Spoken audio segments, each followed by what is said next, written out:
Hi there guys, and welcome to the latest episode of the Cryptoverse, your regular dose of news and commentary on Bitcoin, cryptocurrencies, and blockchains.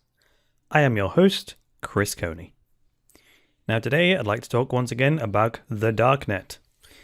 You know, people seem to quite like the stories about the darknet, and being the shameless type to pimp myself out for my listeners and viewers, here we go again.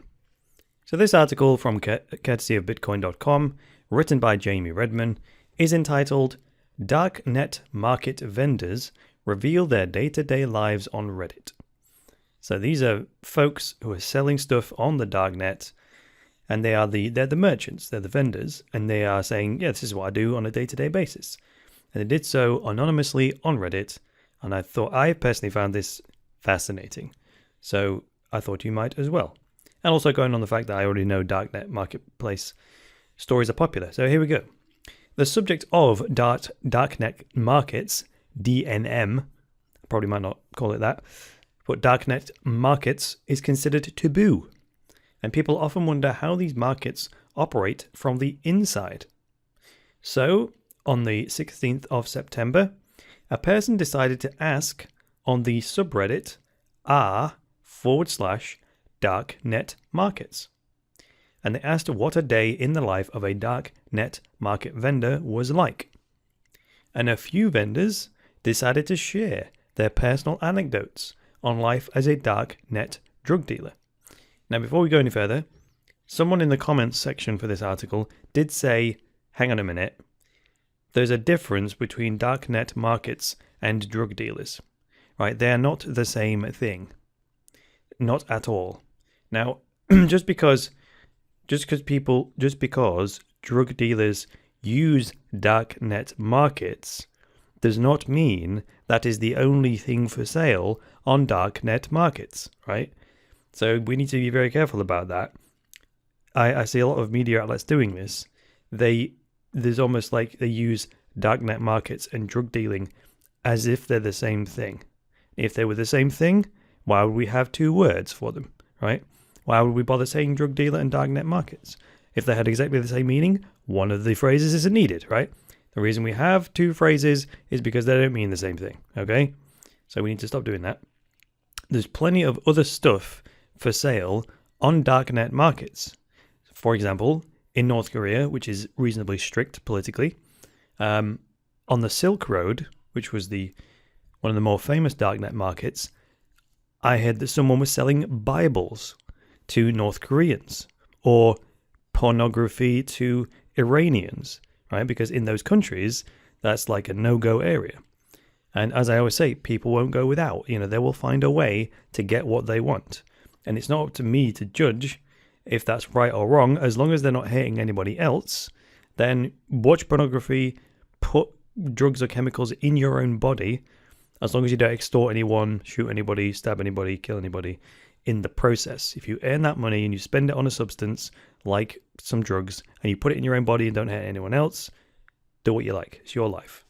As long as it doesn't hurt anybody else and you don't violate the non-aggression principle and all that other stuff, right? So anyway, darknet market usage is on the rise and the economy is significantly larger since the inception of the original Silk Road.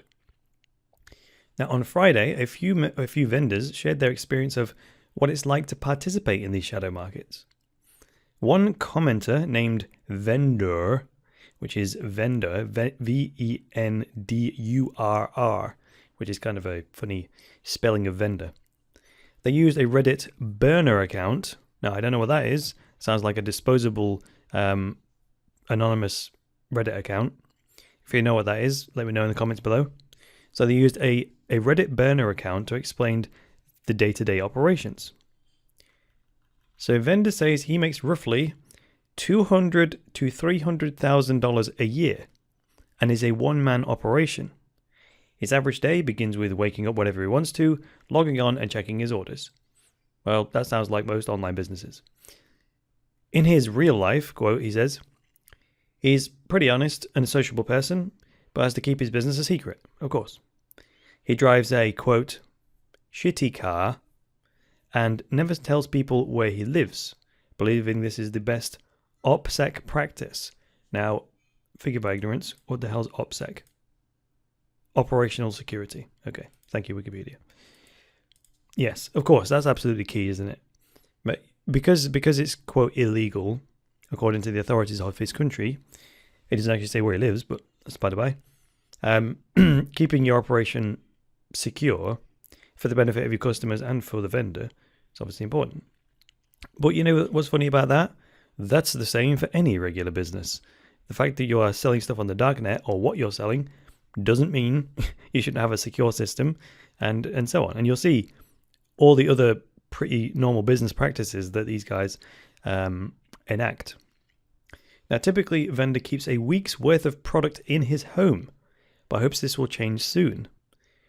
He says at first he never tested this product, but began using lately to stay normal. And I'm not quite sure what that means. As far as the business aspect goes, he says he deals with some pretty, quote, gangster people, and re-ups can be scary. Now, I know what a re-up is. A re-up is when you restock with drugs. Now, when it comes to shipping out product, he says he takes his job very seriously.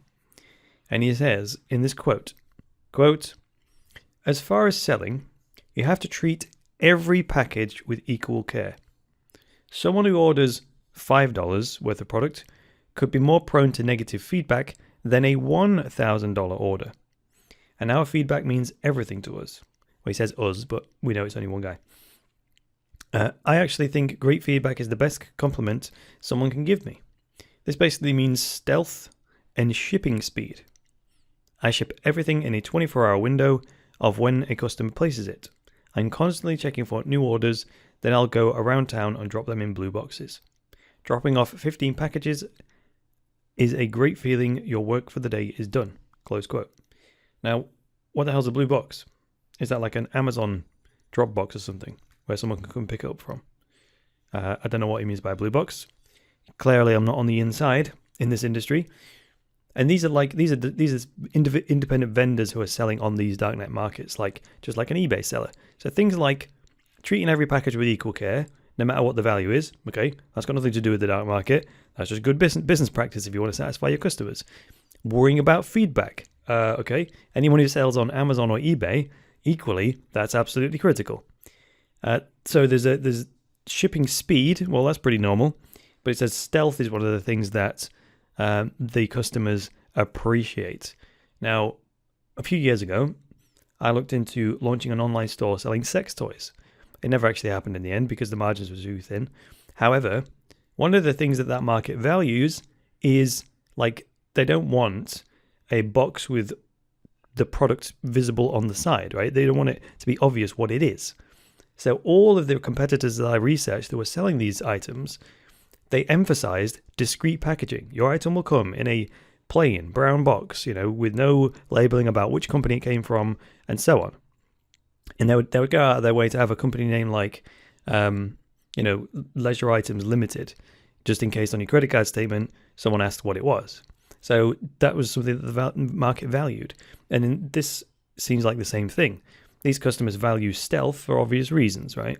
Because they don't want to get in trouble with the law either. An additional vendor with a throwaway account gave his view. This particular vendor shared similar experiences as vendor, but makes roughly $150K per year. I don't think that's bad money, really. 200 to 300,000 a year, and this guy 150,000 a year. These are not your Hollywood movie style international, multi-million-dollar drug cartel type systems. These are just guys with an online business, right? This guy says he's been vending for 3 years and sells LSD, DMT, ketamine, cocaine, and MDMA, which is ecstasy. The vendor says his job is pretty much the life, and gives him a lot of free time to be a musician. There we go. So I guess he can't make enough money making a musician, so he can make his money on the darknet and then do what he loves to do. Currently, spending the money is not really a problem, as most of it is under the table. He believes in the future, though, spending the funds to purchase larger items like a house or a car may prove difficult. He has a lot of friends who've successfully, quote, paid for college, grad school, and are off to become geniuses to save the world. All right, okay. So he's being sarcastic there. The thing he says there about having trouble buying a house or a car, because then you'll have to prove where that money came from, and you'll have to show some business accounts, and then they'll ask questions, and he's in trouble. So, yeah, that's a bit of a problem. If he's paying rent in cash, for example, then it's not so much of a problem. Now, the vendor also stated that his darknet market work is very meticulous and packaging is an art. Quote, every package needs to be treated perfectly, addressed perfectly, double-checked twice, and labeled just right to look professional. When you're sending packages of enough LSD to Thailand/Indonesia that could easily put someone in jail for 20 to 30 years, it really matters getting it right, close quote. Well, that guy sounds like he's pushing a lot bigger packages. What he doesn't say what quantity of LSD he's sending. Sending it to Thailand or Indonesia, I thought it'd be coming from those countries. But he doesn't say where he is, so we don't know. Lastly, vendor BBMC, who explained his Reddit account is legit and has nothing to hide, minus his location, shared his thoughts. Why does he want to share his thoughts, right? I tell you what, if I was operating a darknet market drug store, I would never reply to a thread like this. Why would you, right? Well, what have I got to gain from it? I would just never, ever take that risk. I think I've said that before. Vendor BBMC said he earns roughly 20% of what vendor earns. This entails operating 7 days a week and every holiday for years. Okay, he needs to improve the efficiency of his business. Nobody's allowed to visit his home, and over time, he's pushed away a lot of friends. He says vending is incredibly easy, but making the meth he sells is difficult. Is the most difficult part. Okay, so he's actually making it. He explained, quote, a typical batch takes 4 to 6 days, due mainly to many purification steps. The vendor details he will never expand his production in order to become rich, but offers the most luxurious product on the market. Right, that's like a normal business as well. This guy's an artisan, right? Making handmade clothing or handmade candles or whatever. It just happens to be a product that is, quote, illegal. So many of the experiences shared by the vendors show the job can be stressful, I imagine. Most of the stress comes from hiding their identities and keeping a good OPSEC, which is operational security. That would be paranoia, wouldn't it? Making sure you don't slip up. I mean, even Silk Road slipped up. Some of them are making significant salaries while others don't care about the money. Some just want to offer a quality Ferrari-like product that is superior to what's found on the streets. Now that is beneficial to the people taking these substances. Because if you buy it off the streets, you don't know what's in it, then it could harm you, right? And you don't want to hurt yourself. These people just want to get the good feeling from the substance, right?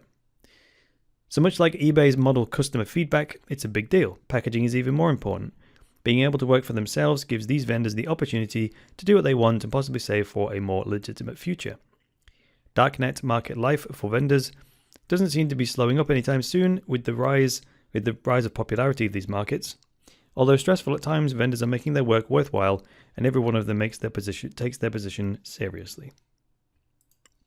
So like I say, guys, I found that a very fascinating article. Hope you did as well. So that's going to do it for today's edition of the Cryptoverse with me, Chris Coney. Thank you very much for listening today. Please go to cryptoversity.com, go to the podcast page, and subscribe to the Cryptoverse. You can subscribe to the audio version of the Cryptoverse on iTunes, Stitcher, Google Play, or you can subscribe to the video version on YouTube.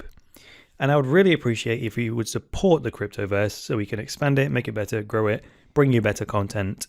And you can do that by sending us a Bitcoin tip to the address on the podcast page, by upvoting this episode on the Steam network, or you can go to our merchandise store and buy yourself a Cryptoversity branded t-shirt or an iPhone case, or any of the other products I've got coming soon. Finally, another way you can support the Cryptoverse is by buying yourself a course. If you'd like to learn more structured information on Bitcoin, cryptocurrencies, and blockchains, head over to the courses section, buy yourself an online course. That's all for today, guys. Thank you for listening. Until tomorrow and the next episode of the Cryptoverse, it's me, Chris Coney, saying bye for now.